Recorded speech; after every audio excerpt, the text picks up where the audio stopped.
성도 여러분 안녕하십니까? 한 주간도 평안하셨는지요? 네. 예, 오늘은 빌립보서 4장 11절에서 12절 말씀을 본문으로 말씀을 증거하겠습니다. 네. 빌립보서 4장 11절 12절 말씀 제가 봉독하도록 하겠습니다.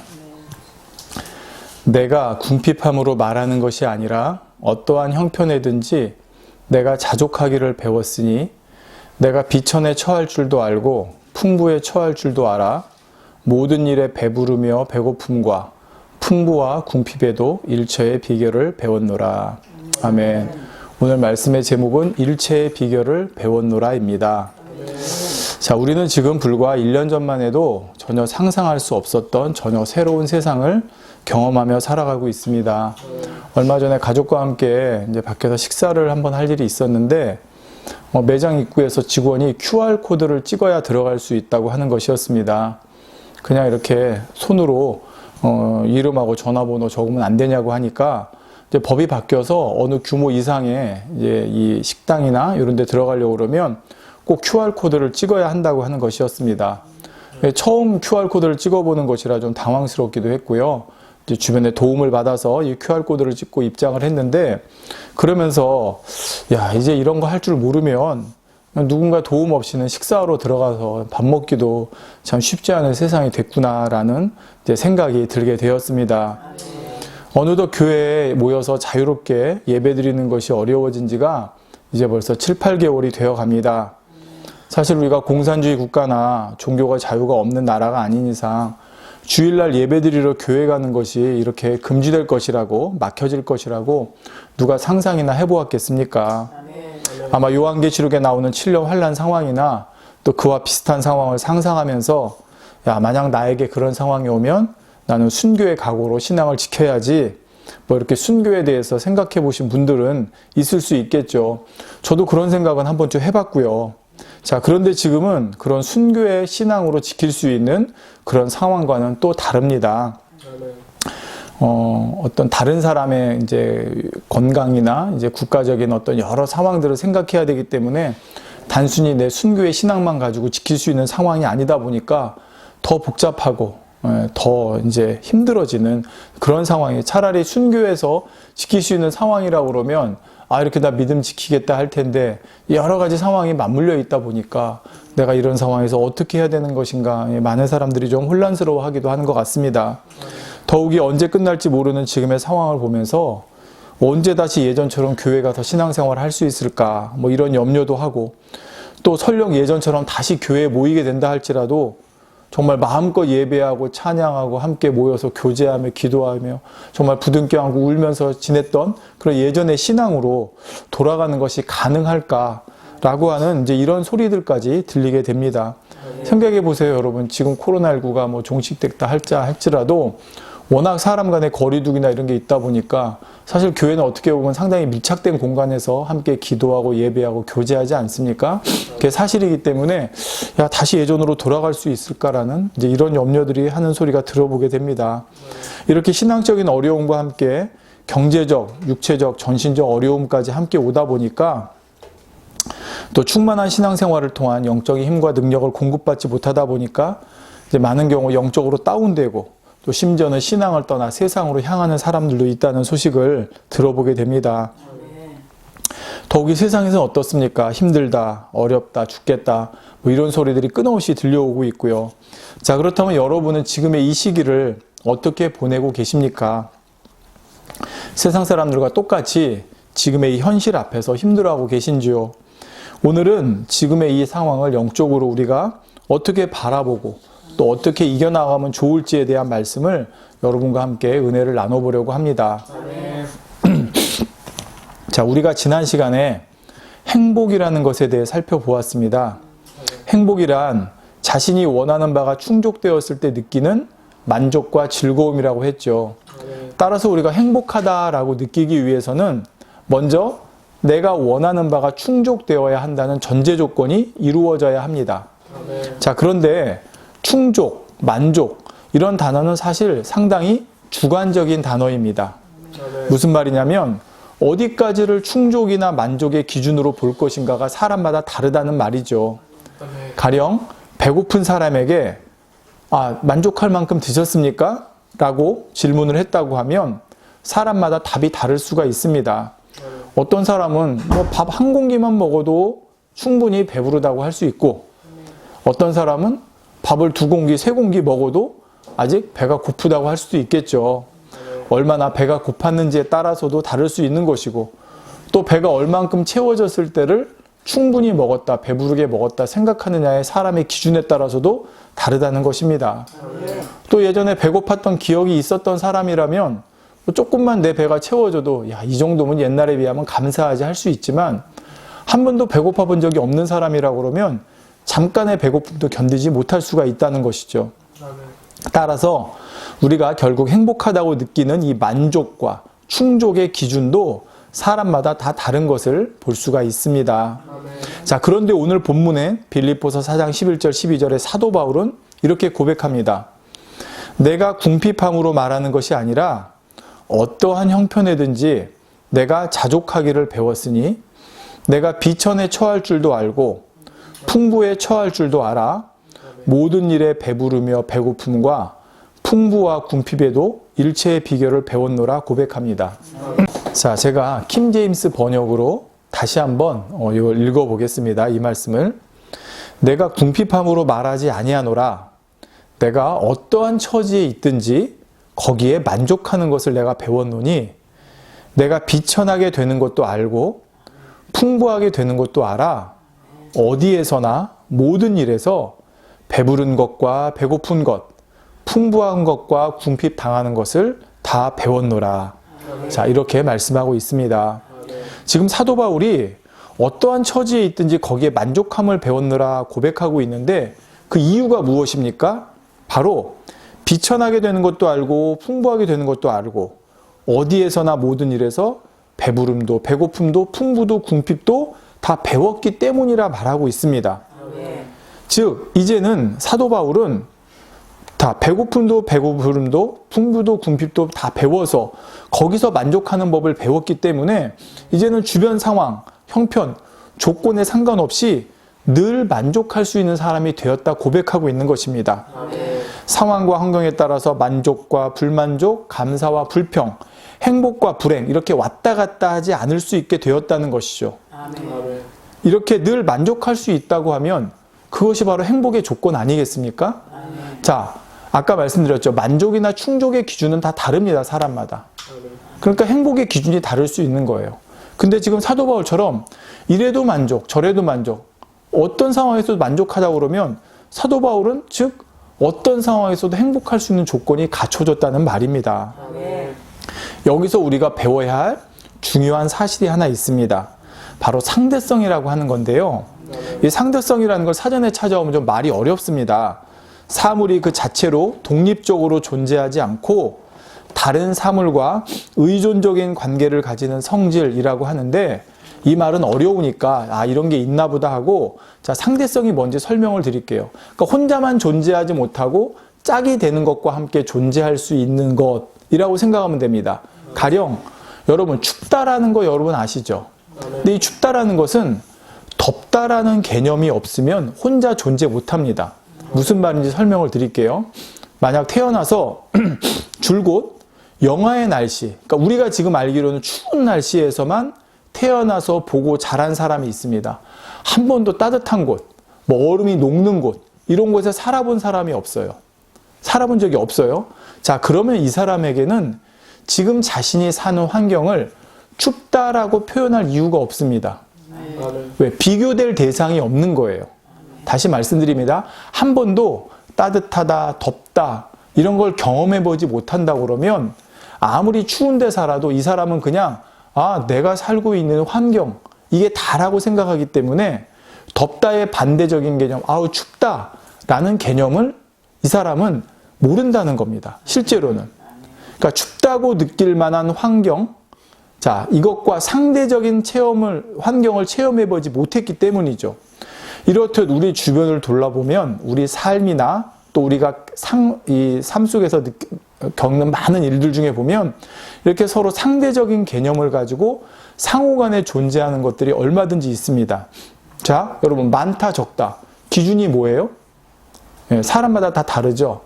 근데 그 다른 기준도 내가 적어봤기 때문에 많다라는 걸 아는 거고, 많아봤기 때문에 적다라는 걸 아는 거예요. 크다, 작다, 높다, 낮다, 멀다, 가깝다, 밝다, 어둡다, 다 마찬가지입니다. 어떤 절대적인 기준이 있는 게 아니라 사람마다 다르긴 하지만 이 사람이 이 두 가지를 다 체험해 봤기 때문에 서로 상대적으로 이 정도면 밝어. 왜? 예전에 어두운 걸 경험해 봤거든요. 그러니까 이렇게 서로 간에 상대적인 개념이 있기 때문에 존재한다는 거예요.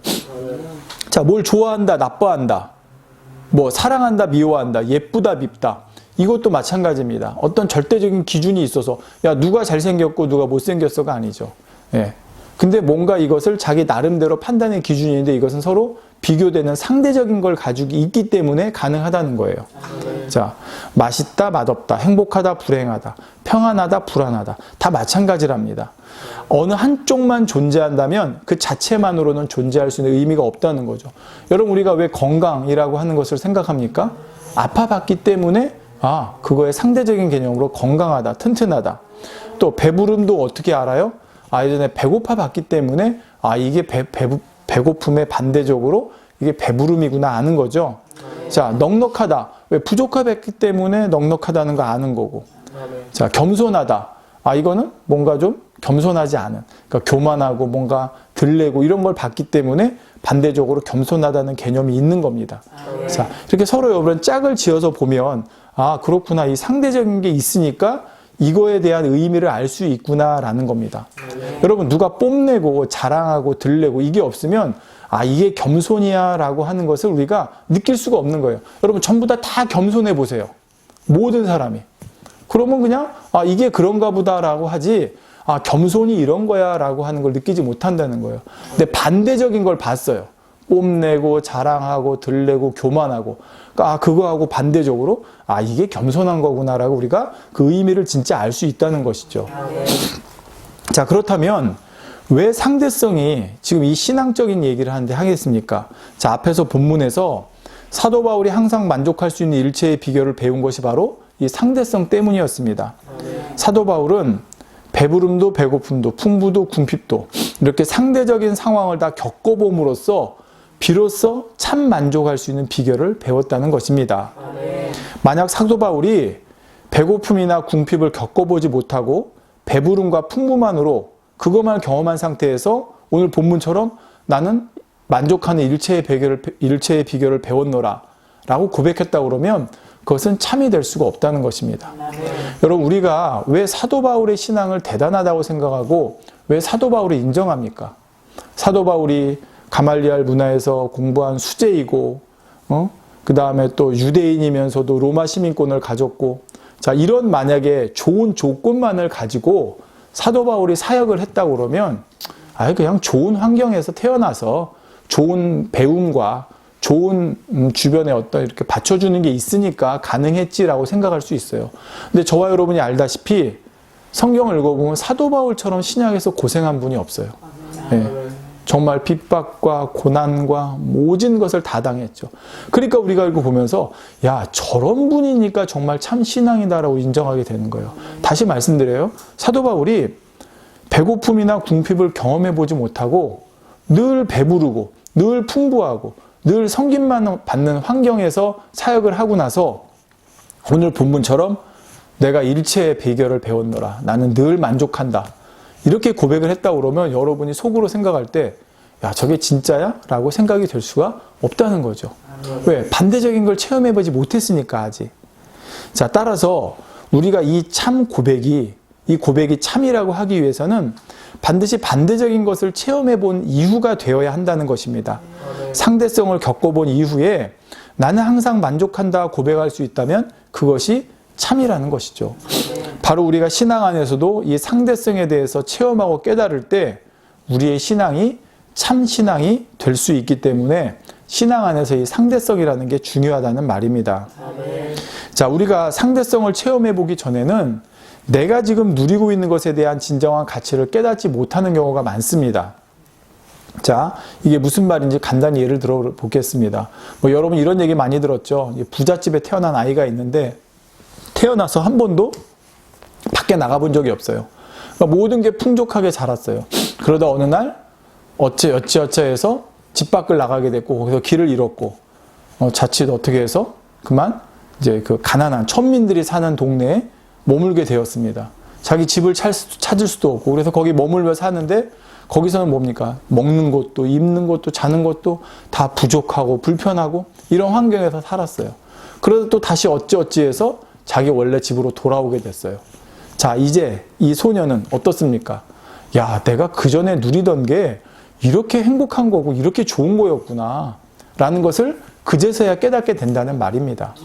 만약에 이 소년이 길을 잃고 밖에 나가서 그러한 체험을 정말 자신이 예전에 살던 것과 180도 다른 삶을 체험해보지 못했다고 그러면 다시 돌아왔을 때 내가 느끼는 이 참 만족감, 참 감사를 느끼지 못하고 평생을 살았을 거라는 말입니다. 여러분 마찬가지죠. 우리가 행복하다라는 고백을 사실은 할 수 있는 이유가 뭡니까? 살다 보면 여러 가지 고난을 당하거든요. 행복하지 못했던 순간들이 있어요. 그러니까 그런 순간들이 있기 때문에 나에게 어떤 것이 채워주고 충족되어주고 만족되어주고 즐거움이 올 때 그때의 그 경험과 대비되어져서 야, 참 행복하다 라고 말할 수가 있는 것입니다. 자, 신앙 안에서 상대성이 중요한 이유, 우리가 꼭 이걸 알아야 되는데 하나님께서는 전지전능하신 분이십니다. 자, 우리 지금 이 땅에 살아가잖아요. 뭐 질병도 있고 가난도 있고 재난도 있고 여러 가지 아픔, 고통, 슬픔, 사망, 뭐 늙음 여러 가지가 있는 이 세상에 살아갑니다.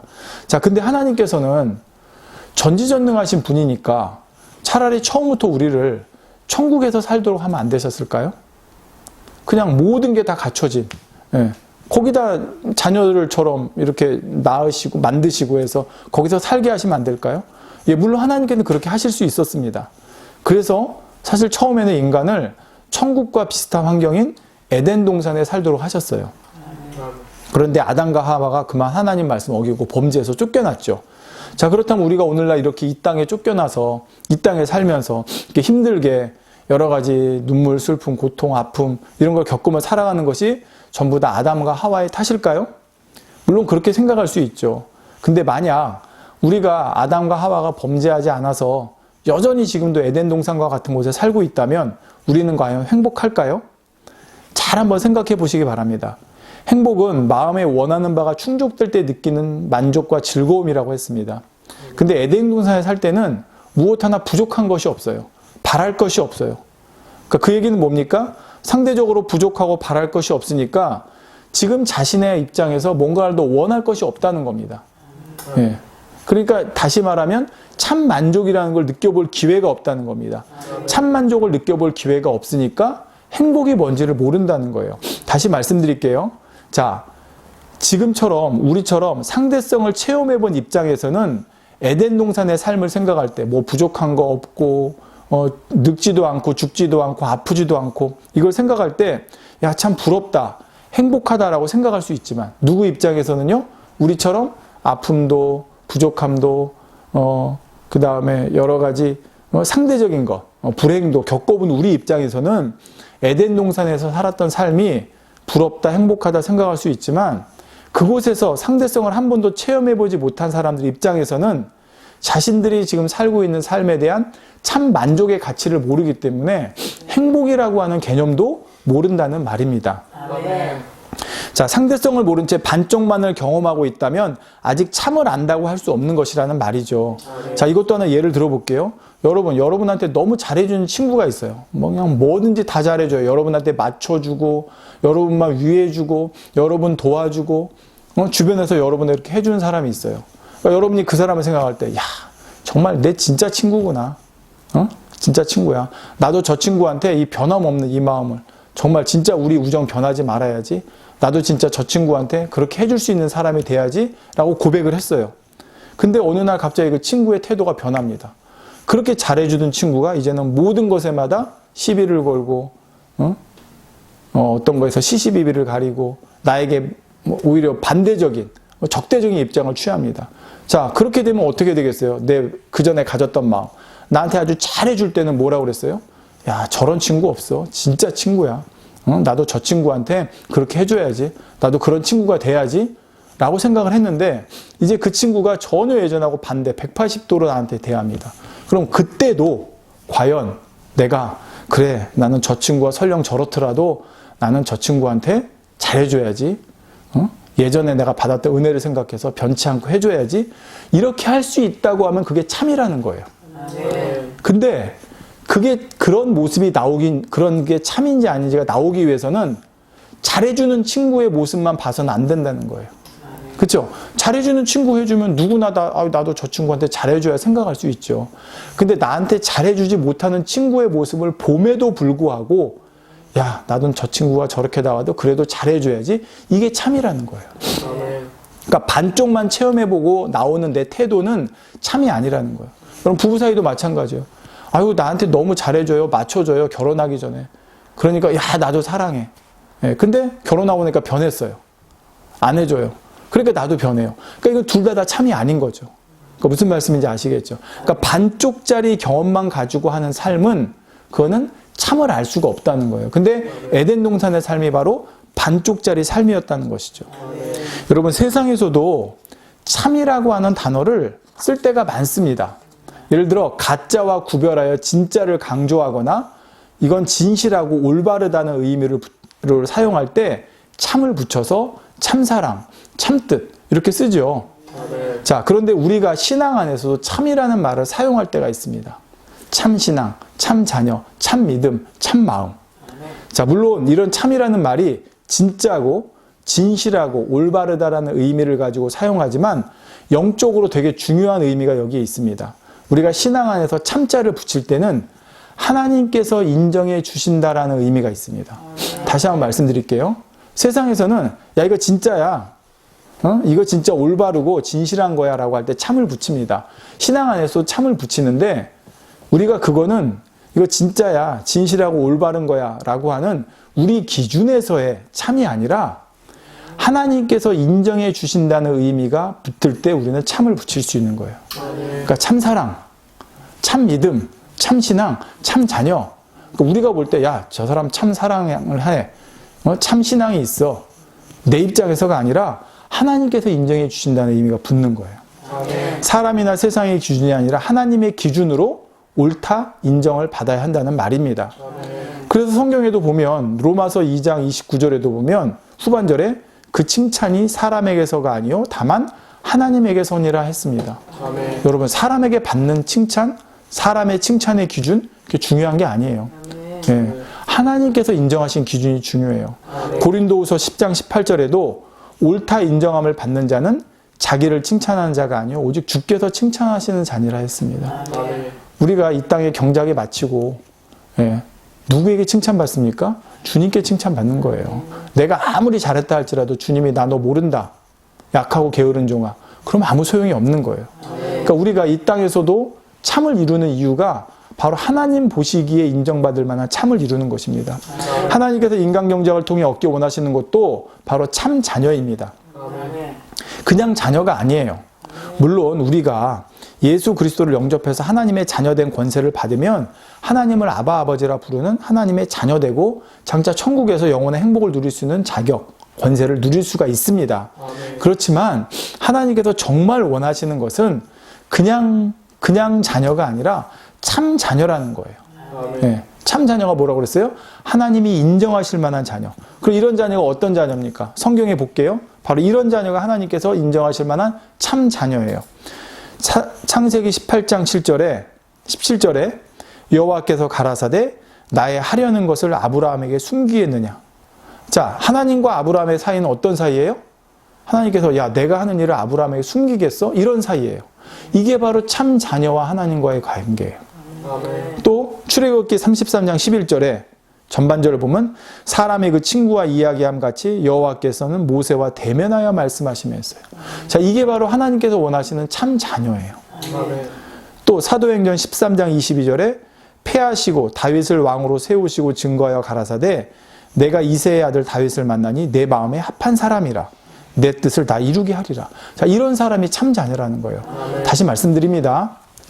우리가 하나님의 자녀가 될 수는 있어요. 근데 참 자녀가 되는 건 쉽지가 않아요. 자, 바로 이렇게 아브라함처럼, 모세처럼, 다윗처럼 이런 사람들은 하나님께서 인정하셨잖아요. 인정하시니까 내가 하는 일을 아브라함에게 숨기겠느냐? 또 친구와 대면한 같이 모세와는 대면하여 말씀하시고, 다윗을 보고서 내 마음에 합한 자인데 내가 그를 위해서 내 뜻을 다 이루겠다 말씀하시고. 자, 이런 자녀가 하나님께서 원하시는 참 자녀라는 거예요. 근데 이러한 참 자녀는 바로 상대성이라는 것을 체험해 본 이후에 나온다는 말입니다. 여러분 아까 말씀드렸죠? 진짜 친구는 어떤 상황에서 나와요? 나한테 잘해주는 상황에서만 나오는 게 아니에요. 예, 마찬가지입니다.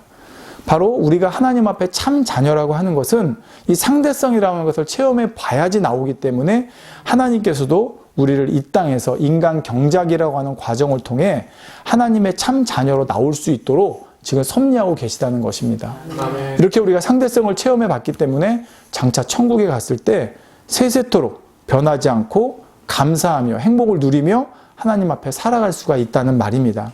아멘. 다시 말씀드릴게요. 하나님께서 우리를 이 땅에 인간경작 하시는 게 너 이렇게 아담과 하와가 죄 지었으니까 너희도 이렇게 고통당해라. 연좌제처럼. 물론 죄의 싹은 사망이고, 예? 그렇기 때문에 우리가 그 죄의 싹을 우리가 거기에 대한 값을 치르고 있는 건 맞습니다. 그렇지만 큰 뜻은 하나님께서 우리를 어렵게 하고 힘들게 하고 우리를 벌 주고 하시려고 우리를 이 땅에 경작하시는 것이 아니라 궁극적인 목적은 우리가 이 땅에 살아가면서 상대성이라는 것을 체험해 보다가 결국은 이거를 통해서 참을 이루고 하나님 앞에 올 수 있도록 하기 위한 거예요. 아멘. 여러분 생각해 보세요. 아까 말씀드렸던 믿음의 선질 아브라함, 다윗, 모세 이분들이 하나님께 축복받고 안락한 환경에서 하나님 잘 섬기고 하나님께 순종해가지고 하나님께서 아까 같은 말씀하셨어요? 아니에요. 다시 말씀드려요. 아브라함에게 축복만 주시고 아브라함에게 막 형통하게만 하시고 모세에게도 막 하나님께서 놀라운 권능과 축복만 주시고 다윗에게도 하나님께서 왕위를 주시고 모든 걸 주시고 막 이런 환경이 되니까 그분들이 하나님 잘 섬기고 하나님 말씀에 순종해가지고 하나님으로부터 야, 너 진짜다라는 인정을 받았어요? 아니에요. 이분들이 진짜라는 인정을 받았을 때는 정말 말할 수 없는 고통과 고난의 연단 가운데 받은 거예요. 아들을 번제로 잡아 죽이려고 하는 그 연단을 통과했을 때, 그 시험을 통과했을 때 비로소 네가 나를 경외하는 줄 알겠다 고백하셨고 그 광야에 40년 백성들이 이끌어가는 그 혹독한 정말 가장 머리에 있는 자로서 얼마나 많은 고난을 받고 얼마나 많은 힘듦이 있었습니까? 백성들로부터 죽임을 당할 만한 상황도 있고 이런 모든 고통을 겪었음에도 불구하고 하나님에 대한 믿음과 사랑과 하나님에 대한 신앙을 지켰을 때 정말 하나님으로부터 인정을 받았던 거예요. 다윗도 마찬가지인 거고요. 자, 이런 과정을 겪으면서 그들은 하나님에 대한 마음, 하나님에 대한 사랑, 이런 믿음이, 신앙이 더 굳건해졌다는 것입니다. 이렇게 상대성을 체험하는 연단이라는 시간을 통해서 오히려 하나님 앞에 참으로 나와졌다는 거예요. 금알갱이가 박혀있는 큰 돌덩어리가 깨지고 부서지고 녹아지는 과정을 통해 순전한 금만 추출되어 나오듯이 이 땅에 주어진 삶 동안에 연단의 과정을 통해 상대성을 체험해 봄으로 참 신앙으로 나올 수가 있다는 것입니다. 바로 연단이라는 게 뭡니까? 우리가 기대하고 바라던 것과는 오히려 전혀 다른 반대 상황들, 즉 안락하고 평안하고 축복된 것과는 반대적인 정말 그런 상대성을 체험하는 그런 시간들이라는 거예요. 근데 우리 믿음의 선진들을 봐도 바로 그러한 시간들을 체험해 봤기 때문에 참을 인정받고 참을 이룰 수가 있었다는 사실입니다. 자, 이러한 사실은 우리가 욥기를 보면 잘 알 수가 있습니다. 욥은 하나님께서 인정하시고 칭찬하는 사람이었어요. 욥기 1장 1절에 그 사람은 순전하고 정직하여 하나님을 경외하며 악에서 떠난 자라 했습니다. 지금으로 말하자면 정말 하나님 앞에 칭찬받을 만큼 신앙생활 잘하는 분이었어요. 그런데 사단이 이러한 욥에 대해 송사를 합니다. 욥기 1장 9절 10절에 사단이 여호와께 대답하여 가로되 욥이 어찌 까닭 없이 하나님을 경외하리이까 주께서 그와 그 집과 그 모든 소유물을 산울로 두르심이 아니니이까 주께서 그 손으로 하는 바를 복되게 하사 그 소유물로 땅에 널리게 하셨음이니이다 했습니다. 즉 지금 욥은 하나님께서 축복 주시고 형통케 하시고 복 주셔서 모든 것이 정말 최고의 어떤 축복의 가운데 있기 때문에 욥이 하나님한테 잘하고 있는 거예요 라고 말하고 있죠. 그러면서 이어지는 11절에 이제 주의 손을 펴사 그의 모든 소유물을 치소서 그리하시면 정령 대면하여 주를 욕하리이다 하고 있습니다. 자, 그렇다면 욥은 정말 하나님께서 주신 축복 때문에 하나님을 경외하고 하나님 앞에 그러한 신앙을 내보인 걸까요? 다행히 욥은 첫 번째 시험은 잘 통과를 합니다. 모든 소유와 자녀들, 아내까지 떠나는 이런 모든 상황, 자신의 모든 소유와 자녀들을 다 잃는 상황이 되어버려도 욥은 그 상황에서도 신앙을 잃지 않고 하나님에 대한 신앙을 굳건히 지킵니다. 욥의 신앙이 진짜구나 라고 인정할 만한 어떤 그런 상황이 되는 것처럼 보이죠. 그렇지만 사단은 여기서 또 물러나지 않습니다. 한 번 더 송사를 합니다. 욥기 2장 4절 5절에 사단이 여호와께 대답하여 가로되 가죽으로 가죽을 바꾸오니 사람이 그 모든 소유물로 자기의 생명을 바꾸올지라 이제 주의 손을 펴사 그의 뼈와 살을 치소서 그리하시면 정령 대면하여 주를 욕하리이다. 자, 이제는 욥의 어떤 소유나 이런 게 아니라 욥 자신을, 욥을 자체를 한번 하나님께서 시험해 보시라는 거예요. 그러면 욥의 진짜 모습이 나올 거라고 말을 하고 있는 겁니다. 자, 이에 하나님께서는 욥의 생명은 해하지 않는 조건으로 사단에게 시험을 허락하십니다. 그리고 이때부터 욥의 본격적인 연단이 시작되는 것을 볼 수가 있습니다. 그리고 이 연단이 얼마나 혹독했든지 옆에서 우리가 지켜볼 때, 성경을 쭉 읽어볼 때 자칫 정말 사단이 원하는 대로 욥이 결국 하나님을 떠나는 그런 상황이 되는 거 아닌가? 라고 할 만큼 욥이 극심한 어떤 연단의 상황 가운데서 그의 마음 깊숙이 있던 모습들이 나오는 것을 볼 수 있습니다. 하지만 욥은 그럼에도 불구하고 마침내 모든 이 시험을 이겨내고 하나님 앞에 서게 됩니다. 이게 결론입니다. 자, 정확히 말하자면 욥은 그냥 시험을 이겨내고 하나님 앞에 선 게 아니라 극심한 연단 중에서 하나님을 만나게 되고 거기서 새로운 신앙의 눈이 띄어집니다. 이게 되게 중요합니다. 자, 말씀드릴게요. 이전에 축복받던 환경에서 하나님을 섬기는 신앙과 전혀 다른 차원의 신앙의 세계로 욥은 이 순간에 들어가게 된 것입니다. 이게 뭘 의미하는 거냐면, 자, 하나님께서 욥을 이렇게 사단에게 시험을 허락하신 이유가 뭔지 아십니까? 하나님께서는 욥의 중심을 다 아십니다. 그가 하나님을 경외하는 것도 아시고요. 결국은 그 시험 통과할 것도 아셨어요. 그렇지만 욥이 진정 하나님을 경외하는 참 신앙으로 나오기 위해서는 상대성을 체험하는 연단이 필요함도 아셨습니다. 그래서 그 연단의 과정을 허락하심으로 이제 어떤 상황에서도 흔들리지 않는 참신앙을 소유한 그런 욥으로 하나님께서 만드시고자 했던 겁니다. 많은 사람들은 욥기를 보면서 시험 잘 참고 이겨내면 복이 온다 생각하는데 욥은 그런 게 아닙니다. 그냥 단순히 잘 참고 기다린 게 아니에요. 욥은 자기가 생각하지 못했던 정말 극한의 상황 가운데 처했을 때 거기서 하나님을 만났어요. 이게 되게 중요해요. 많은 사람들이요, 축복받고 잘 되고 내가 막 좋고 잘 나갈 때는 하나님을 만나고 있다고 생각하는데 내가 연단받고 시험 중에 있고 어떤 재앙이나 이런 거를 만나는 상황이 되면 거기는 하나님이 안 계시다고 생각해요. 욥도 똑같았어요. 욥도 죄송합니다만 욥도 실제로는 사단이 말한 부분이 어느 정도 맞았어요. 하나님이 지켜주시고 축복 주시고 이런 모든 것을 주시는 것 가운데서 하나님을 경외하는 신앙이 맞았어요. 예. 그렇기 때문에 욥은 자기가 이 모든 걸 잃고 연단에 정말 극심한 상황에 처할 거라고 생각도 못했어요. 그리고 그런 상황에서는 하나님이 계시지 않을 거라고 생각했던 거예요. 자, 이게 어디서부터 나오냐? 욥기 42장 1절에 이렇게 나옵니다. 욥이 여호와께 대답하여 가로되 주께서는 무소불위하시며 무슨 경영이든지 못 이루실 것이 없는 줄 아오니. 그리고 뒤에 쭉 보니까 내가 주께 대하여 귀로 듣기만 하였사더니 이제는 눈으로 주를 배움나이다 했습니다. 자, 다시 말씀드릴게요. 욥은 지금 무소불위하신 하나님, 전능하신 하나님에 대해서 고백하고 있는데 욥이 이런 하나님을 전에 몰랐던 게 아닙니다. 전에도 알았어요. 그렇지만 지금 고백하는 차원은 다르다는 거예요. 주께 대하여 귀로 듣기만 하였다가 이제 눈으로 뵙는다는 고백은 이제는 단지 하나님이 어떤 분이신지 들어서 아는 것이 아니라 내가 직접 깨닫고 만나고 고백한다는 말입니다. 욥은 이전에 자신이 한 번도 체험해보지 못했던 이전에 자신이 살았던 삶과는 완전히 반대되는 저 극한의 상황을 처해보고 난 후에 거기서 하나님을 대해서 친히 본 듯, 만난 듯 깨닫고 알게 되었다는 것입니다. 나에게 축복 주시고 응답 주시고 기적을 행할 때만 전능하신 하나님, 살아계신 하나님이 아니라 이제 보니 최악의 상황 가운데서 있을 때도 여전히 살아계시고 전지전능하신 하나님이 계시구나 라는 것을 알았다는 것입니다. 여러분 다시 말씀드릴게요. 이게 왜 중요하냐면 지금의 상황과도 똑같이 연결이 되기 때문이에요. 욥은 정말 지금으로 말하자면 모든 걸 다 축복받았어요. 다 형통했어요. 자녀들도 잘 됐고 모든 것이 다 잘 되고 있는 상황이었어요. 거기서 하나님을 나는 만났다. 나는 하나님에 대해 안다 생각했어요. 그렇게 생각했어요. 근데 막상 정말 극한의 상황에 처하다 보니까 욥기를 쭉 읽어가다 보시면 알겠지만 거기서 욥은 정말 하나님이 살아계신 하나님에 대해 흔들리는 모습이 나와요.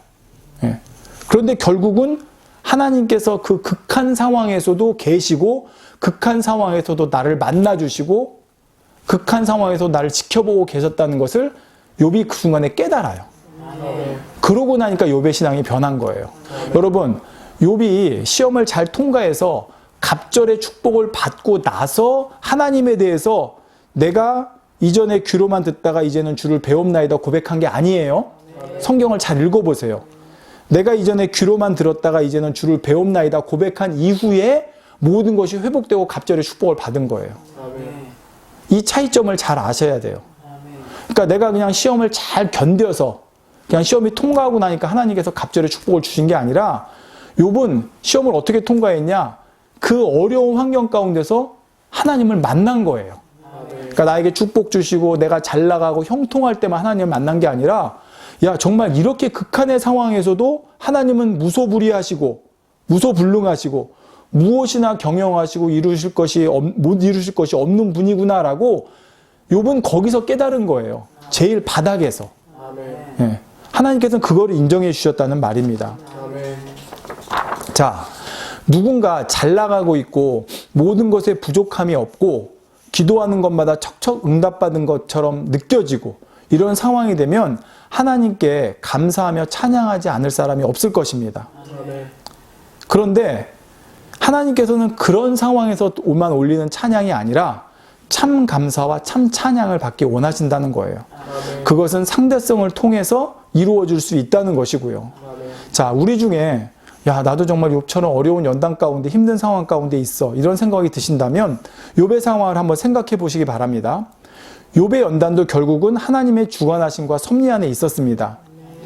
잘 되고 형통하고 축복받을 때만 하나님의 주관과 섭리 안에 있는 것이 아니라 정말 바닷가 같은 상황에 있을 때도 여전히 모든 것을 주관하신 하나님, 나를 향해서 여전히 섭리하고 계신 하나님을 욥은 거기서 만났다는 거예요. 그런데 많은 사람들이 형통하고 축복받을 때만 내가 하나님의 손길 안에 있다고 생각하고 그와 반대되는 상황에 있을 때는 하나님의 손길이 나를 떠난 것으로 생각합니다. 그 상황에서는 하나님을 만나지 못한다고 생각하는 거예요.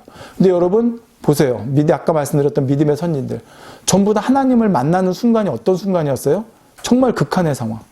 여러분 모세가 앞에는 홍해가 있어요. 뒤에는 애굽의 군대가 쫓아와요. 백성들을 원망하고 이제는 당장이라도 이 상황에서 모세를 원망하고 죽이려고 하는 막 기세등등한 상황이에요. 원망하고 막 불평하는 상황이에요.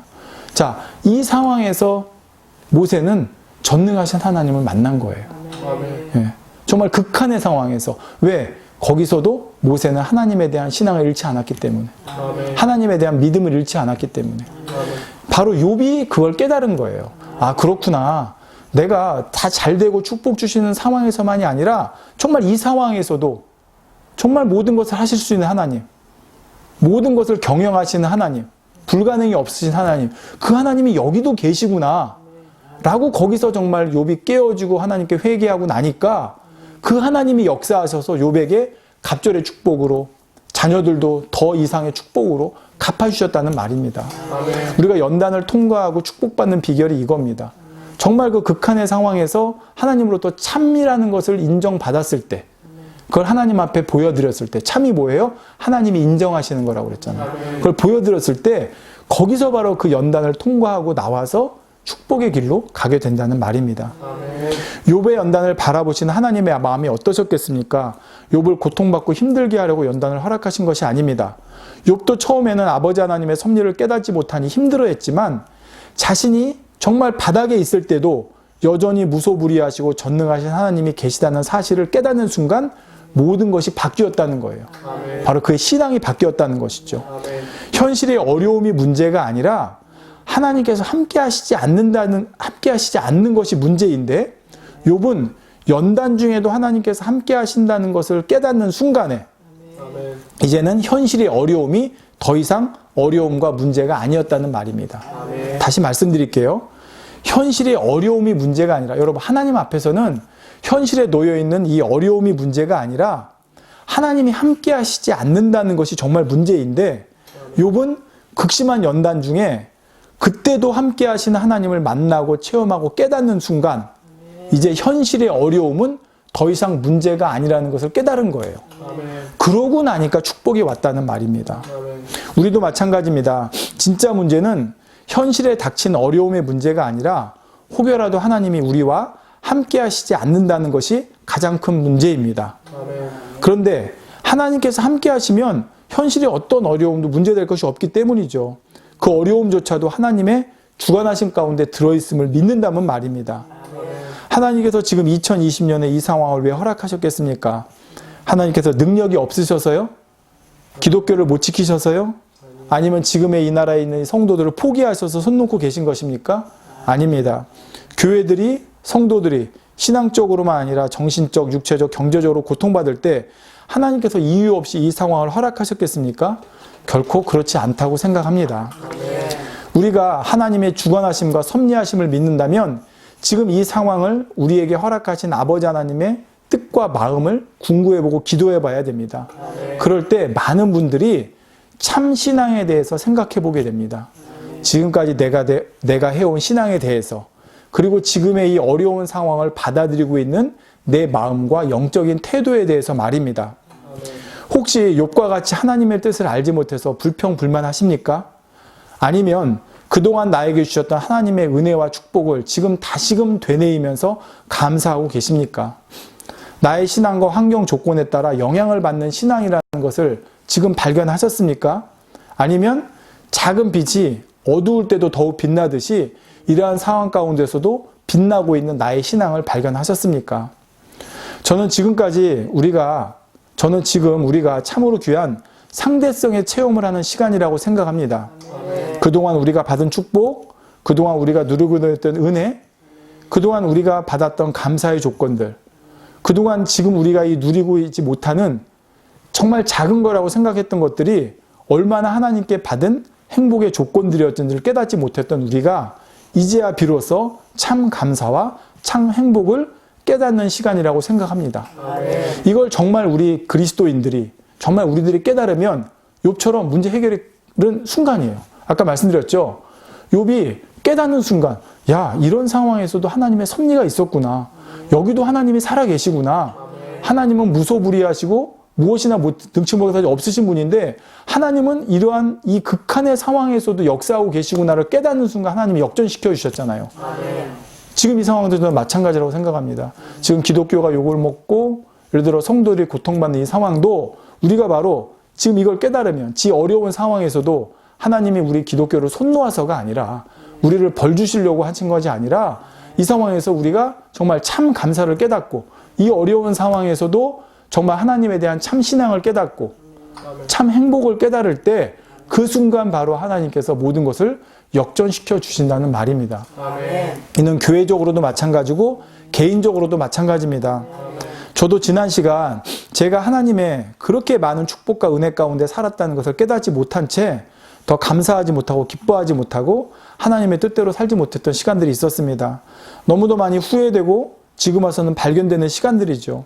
그로 인해 민망하고 또 죄송하고 또 안타까운 것도 사실입니다. 하지만 한편으로는 지금 이 시간을 통해서 내가 이전에 나에게 아버지께서 주셨던 그 놀라운 축복의 시간들이 무엇인가를 정말 깨닫는, 참을 깨닫는 시간들이 저에게 주어진다는 것에 감사할 뿐입니다. 저도 나름대로 예전에 풍부에도 비천에도 부요함에도 궁핍에도 높은데도 낮은데도 이렇게 다 체험해 보았다고 생각을 했었습니다. 그러나 그것은 교만이었습니다. 지금 생각해 보니 정말 비천에, 정말 궁핍에, 정말 낮은데 처해보지 못했고, 그러므로 인해서 진짜 아버지 앞에 감사에 대한 그 참을 이루지 못했던, 그렇다고 제가 지금 뭐 어떻게 뭐 비천하고 궁핍하고 낮아졌다 이런 의미로 말씀드리는 것이 아니라 정말 아버지께서 나에게 원하셨던 것이 정말 아까 사도 바울이 고백한 것처럼 풍부에도 비천에도 부유에도 궁핍에도 높은 데도 낮은 데도 다 처해봄으로 나와지는 그 참 고백을 원하셨는데, 내가 이전에 아버지가 주시는 그 놀라운 축복 가운데서 참을 느끼지 못했고 참을 깨닫지 못하고 고백하지 못했던 시간들이 있었구나라는 것을 지금에서야 깨달아보게 되더라는 것입니다.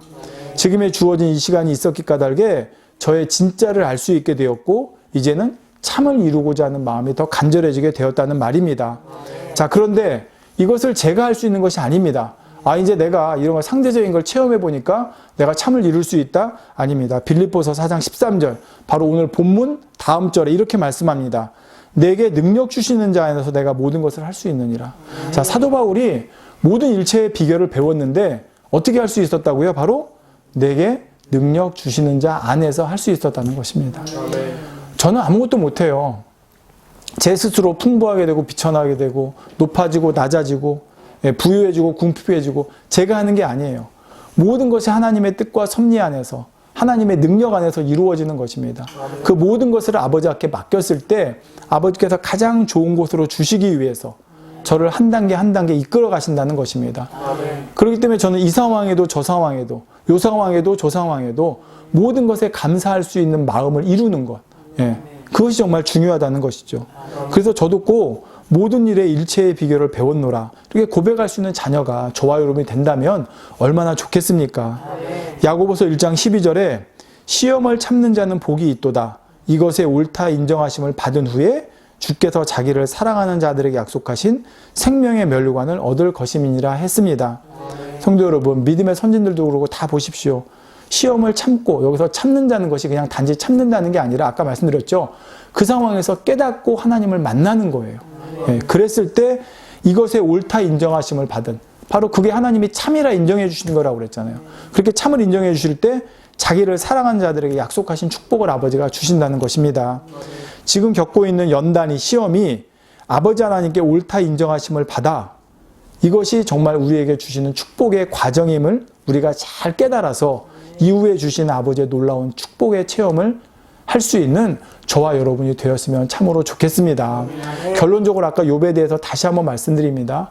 욥이 축복받은 것은요, 다시 말씀드리지만 그냥 잘 참아가지고 시험을 통과한 이후에 하나님께서 갑자기 갑절의 축복을 주시고 자녀들의 축복을 주신 게 아니라고 그랬습니다. 여전히 욥은 질병이 치료된 것도 아니고 여전히 욥은 모든 게 회복된 것도 아니에요. 여전히 극한의 상황이 있었어요. 근데 그때 나타나신 하나님을 만난 거예요. 그러면서 느낀 거예요. 하나님은 지금 여기도 계시구나. 지금이 나의 이 비천한 상황 가운데서도 여전히 나를 바라보고 계시고 여전히 나를 향하신 아버지의 뜻과 섭리 가운데 나를 향하고 계시구나. 그리고 그 하나님은 여전히 무소불능하시고 그 다음에 그 하나님은 여전히 경영하지 못할 것, 이루지 못할 것이 없는 분이시구나라고 그 순간에 마음에 깨달은 거예요. 이게 진짜라는 거예요.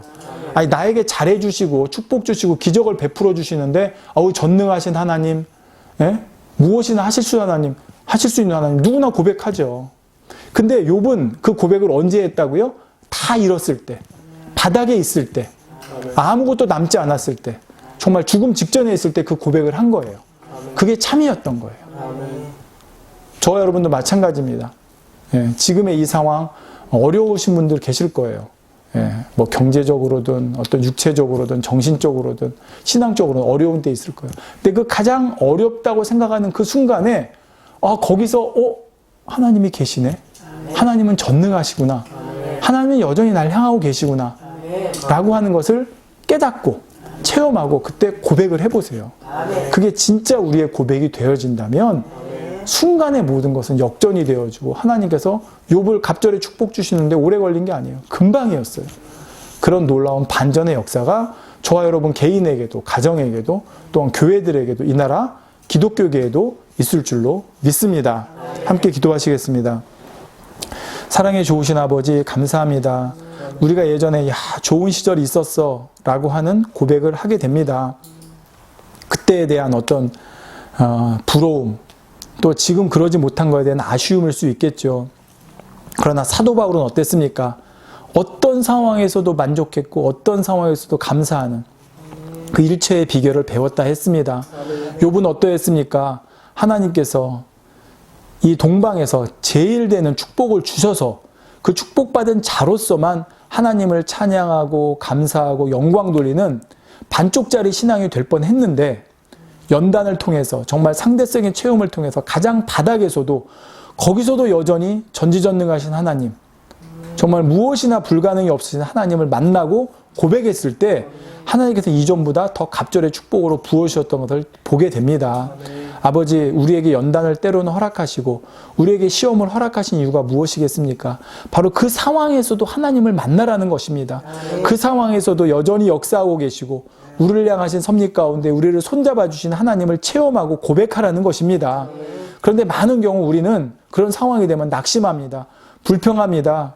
하나님 앞에 기도할 힘조차 얻지 못합니다. 주저앉아 버립니다. 그러나 아버지, 그것이 바로 우리가 참신앙을 이루지 못하는 이유였습니다. 오늘 말씀을 통해서 아 그렇구나, 내가 오히려 이런 상황에서 그 하나님을 붙잡고, 내가 오히려 이런 상황에서 하나님을 만나고, 이런 상황에서 하나님을 찬양하고 감사하는 것, 그것이 정말 내 참신앙을 이루는 길이구나 깨달을 수 있는 우리 모두가 되게 도와주시옵소서.